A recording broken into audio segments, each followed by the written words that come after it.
300 residente sa St. Clair, Barangay Pequeña sa Naga City, apektado ng water shortage. Brigada Kath Delgado, ibrigada mo. Brigada Live Report.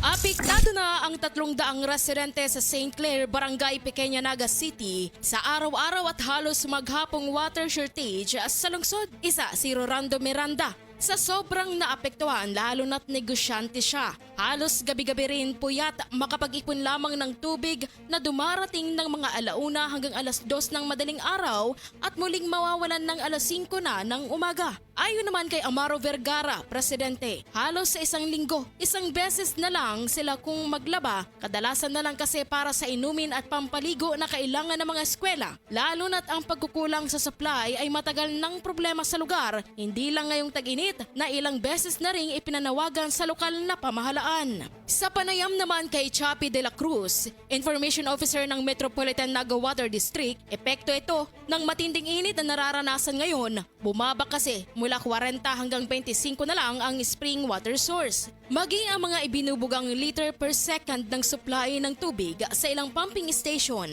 16 hanggang 18 LPS na lamang na sinisikap ng opisina na magkaroon pa ng mga water pump station at sisikaping makapag-request ng water lorry para sa St. Clair. Talagang difícil talaga na maray. Kaya puhon talaga, solusyonan naman ini sa buhay hindi yung sa lugar. Araal daw pong pangaip. Kaya may mga impuyat igdi. In the heart of changing lives, ito si Brigada Kath Delgado ng 103.1 Brigada News FM Naga, The Music and News Authority. Siksik